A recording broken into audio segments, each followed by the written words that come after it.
you benefit so much, and it's also a lot of fun if you have this power over your life.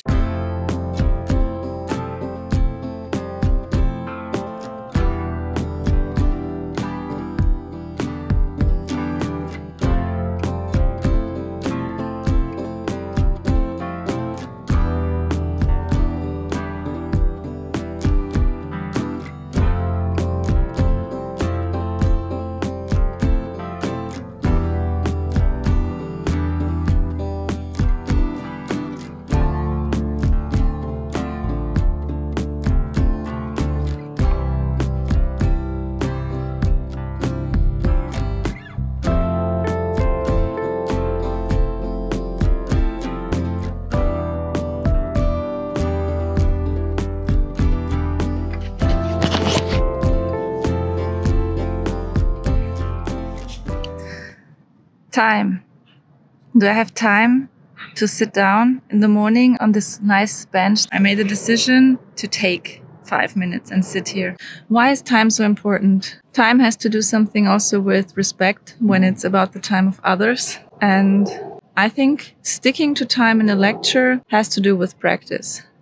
Everyone in academia has given a talk or prepared something to present to others in a seminar. How do you know that you stick to the time frame that was set for this presentation? Well, it's simple. You practice, right? Practice makes perfect.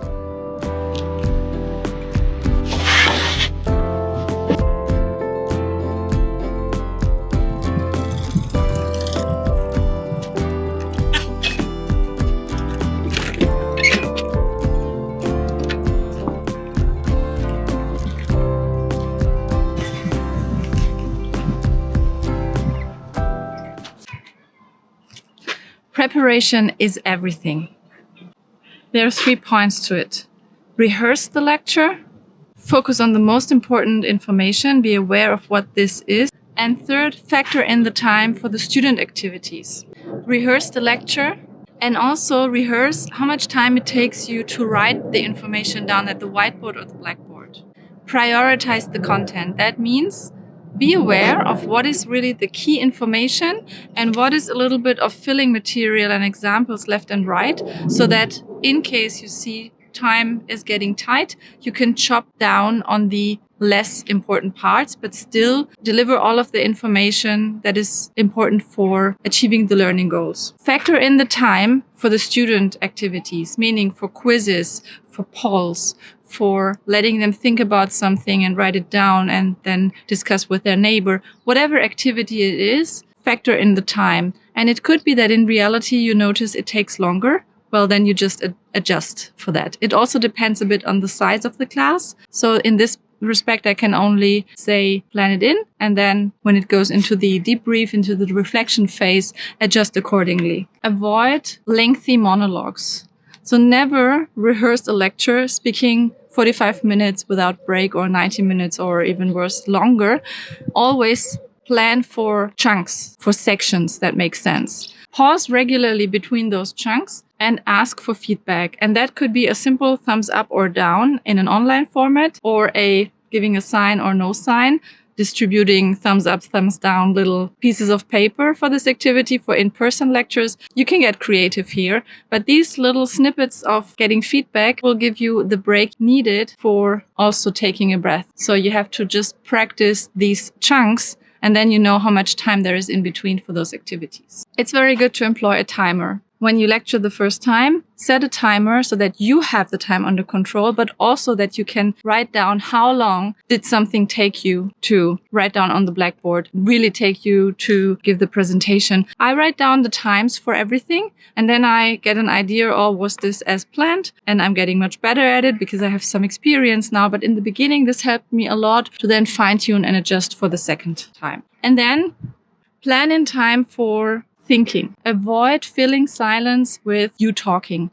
That is something that I'm still working on. So if you ask the students to think for a minute about XYZ and then come to a conclusion, or if you have a quiz on the presentation and you ask them to think about it and then discuss with their neighbor, you have to be silent for a minute or longer. Try this out at home, how it feels to be silent for a minute. It's a very long time and it can be super hard.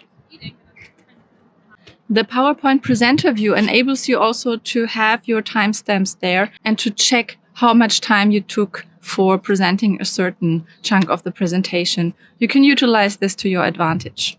Be flexible. Adjust when needed.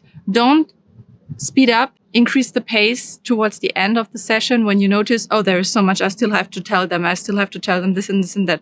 No, if this happens, then, well, the students do have all the materials. You know exactly what is relevant for the exam. And you can say, we were running out a little bit of time. Let's look at one key aspect that is still important. And you have all the information and all the slides. If something is still unclear, we can come back to it in the exam preparation lecture or something like that. I always recommend to keep the last session of the lecture, if possible, open for preparing the exam. And that's exactly the time when you can bring back such information and solidify the knowledge on that if there are too many open questions. Don't worry if you have to be flexible and if you have to adjust a little bit on the go.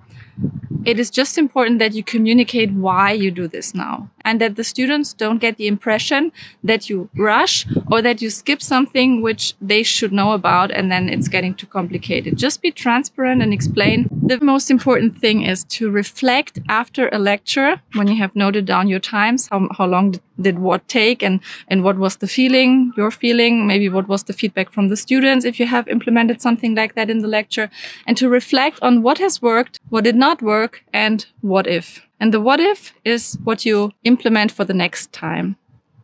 I know sometimes you don't have the luxury of having a next time, but then you transfer this information to your next other time when you assist or take over part of another teaching unit.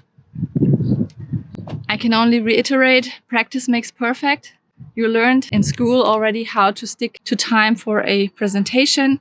And in university, you learned how to stick to time in presentations because sometimes it is very strict, 5 minutes, 10 minutes, and then you're cut off even. You have to practice how to stick in time for lecturing. And yes, it takes time up front, but I can promise you, if you spend this time getting to know yourself, the amount of information you have on a slide and in a chunk, like 9 to 15 minutes of information, you can learn so much and you improve so much that with time, it doesn't take you a lot of effort. It is just effort in the beginning and it's an investment in your lifelong teaching. So spend this time, invest this time, your free time, and then you will have a result that saves you time when you dearly need it. Why is it so important to stay in time? Well, I'm very hungry now. I want to have dinner. So let's go home and be in time there for dinner. Respect the time of my partner making me dinner.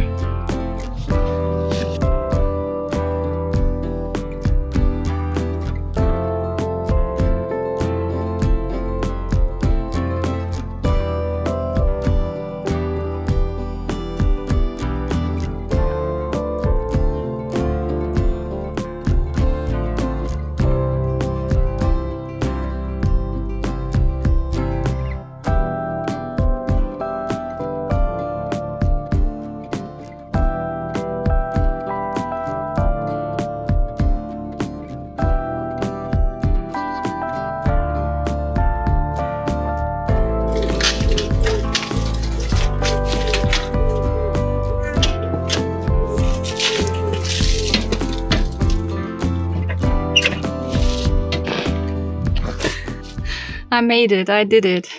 It is 2 minutes until 5 o'clock and I announced to be back home for dinner at 5 o'clock. I'm still trying to figure out the YouTube game and I'm not 100% sure how much time everything takes, but I scheduled for myself 15 minutes to take footage on my way back home. So I left the institute in time with a little bit of buffer time and I did it. Pretty good. I can only recommend doing this with writing down how long things take to get an idea and to plan the lecture accordingly. You benefit so much and it's also a lot of fun if you have this power over your life. You don't have to overdo it, but if you know how long things take, well, it's just so much easier. At least that's my conclusion. Have a nice day.